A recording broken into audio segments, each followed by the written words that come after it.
Y bien, ya estamos con la doctora María Teresa Rivera, médico psiquiatra, especialista en depresión, ansiedad. Ella es docente en la universidad e investigadora en la Universidad Particular de San Martín de Porres, Facultad de Medicina, trabaja en el Hospital Honorio Delgado de Hideo Noguchi. Vamos a hablar acerca de todo lo que es ansiedad. Yo, por ejemplo, el día de mi cumpleaños como hoy, me torno muy ansioso, cosa que no le pasa al papá de la doctora Rivera, que también cumpleaños hoy, a quien le mando un fuerte abrazo. A mí me da mucha ansiedad mi cumpleaños, siempre, no me gusta, me estresa mucho. Pero de lo que tenemos que conversar ahora es de cómo la pandemia nos ha cambiado la vida y ha generado muchísima ansiedad. ¿Qué cosa es la ansiedad, Mate? ¿Cómo la definirías tú? En términos prácticos, la ansiedad es un conjunto de síntomas y signos relacionados a un pensamiento que está ligado a temas que generan mucho miedo, mucho malestar físico, en el funcionamiento global, que puede estar relacionado a una pérdida de concentración. La idea es que la ansiedad es una patología clínica en psiquiatría que... ¿Por qué? Porque lamentablemente las personas que padecen ya cuadros de ansiedad diagnosticadas tienen bastante dificultad para lidiar con el mundo porque el miedo que presentan es tan fuerte que incluso tienen conductas de escape o de evitación, porque el miedo es tan fuerte que yo no quiero tener ese momento horrible que estoy pensando que puede suceder. Entonces me escapo o lo evito por bastante tiempo. Le puede pasar a cualquier persona y a cualquier edad, ¿no es cierto? Pero cuando ya la ansiedad se torna, porque me imagino debe haber un umbral de normalidad dentro de lo que es de la ansiedad, a cualquiera le puede pasar, pero cuando ya es un problema. ¿Y qué has notado tú durante la pandemia? Bueno, primero entender que la emoción básica en la ansiedad es el miedo. El miedo es una emoción totalmente natural y lógica en un contexto que genera miedo, pues. O sea, si yo no tuviera miedo en este tiempo, considerando la pandemia y la coyuntura actual, obviamente no estaría cuidándome con todas las medidas de bioseguridad. Eso ayuda a que nosotros nos cuidemos. El miedo es lógico de acuerdo al contexto. Sin embargo, evidentemente, el problema viene cuando el miedo es excesivo, desproporcionado y afecta bastante, nuevamente la palabra acá va a ser el funcionamiento de la persona.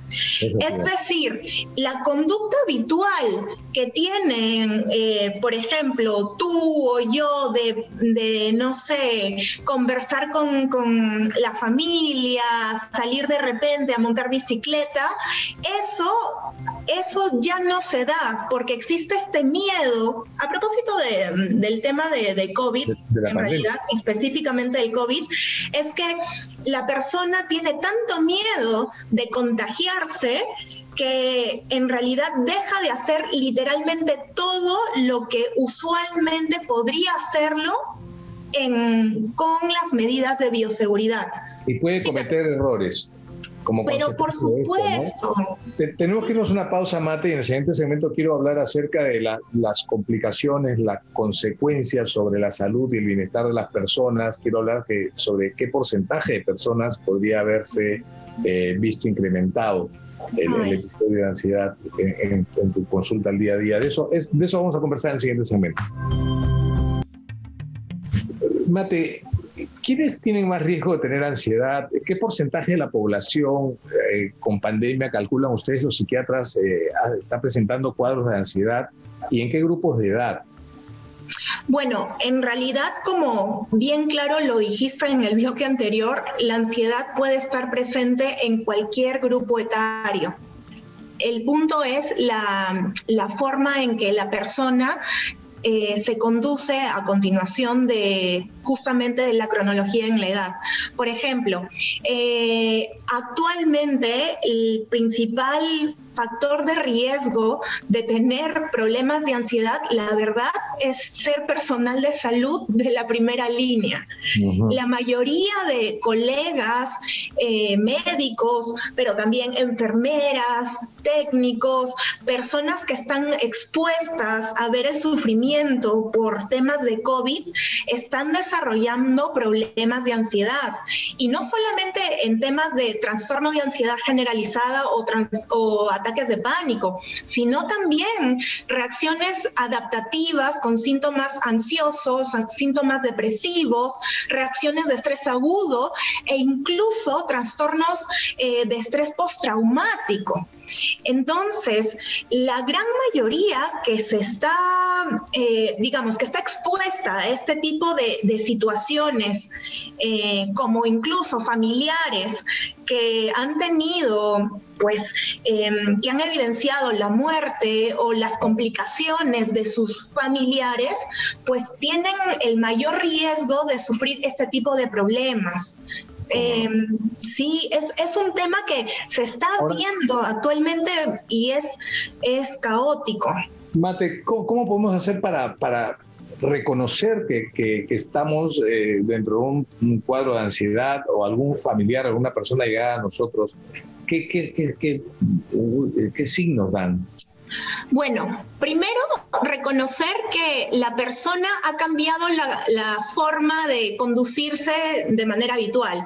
O sea, hay un quiebre de todas maneras. Uh-huh. En segundo lugar, cuando hablamos de ansiedad, recordemos el miedo desproporcionado. Entonces, la persona generalmente tiende a escapar, huir, evitar las situaciones que le generan incomodidad o temor. Asimismo, implica que empiezan a ponerse normalmente un tanto más irritable de lo usual, un tanto más pueden ser exigentes, hablando de temas de pandemia, con incluso la limpieza excesiva, con el por favor deja de salir, no salgas por favor, en fin. Todo eso puede darnos indicios de que la persona está teniendo problemas de ansiedad, además de temas de problemas de sueño y de apetito, ¿no? ¿Cómo podemos manejar esto? ¿Qué podemos hacer para nosotros mismos, para lograr mitigar esto? ¿Qué podemos hacer para ayudar? ¿Cuál es el enfoque terapéutico? Bueno, en principio, en esta época, lo que yo generalmente recomiendo a todas las personas es limitar el ver noticias relacionadas a este tema, porque lamentablemente existe esta ola de saturación de temas relacionados a COVID y muerte. En principio eso, tratar de limitar justamente el estar expuestos a ese tipo de noticias. En segundo lugar, de temas, digamos, conductuales, pues tratar de llevar la rutina lo más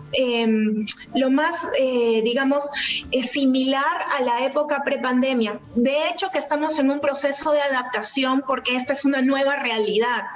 Estamos en un momento que es totalmente diferente a como era antes, pero en la medida de las posibilidades, con todas las medidas de bioseguridad, incluso se recomienda salir de las casas, no mantenerse encerrado, comunicar cómo uno se está sintiendo a las personas de confianza y en caso de necesidad, pedir ayuda a un profesional de la salud mental, sí o sí. ¿Cómo no? Mate, pues muchísimas gracias. Ha sido un enorme gusto verte el día de hoy. Nuevamente, mándale un gran abrazo a tu papá por su cumpleaños. Muchas gracias. Gracias por habernos acompañado. Cuídate mucho y cariños para la familia. Gracias. Gracias a todos. Nos vemos. Nos vemos.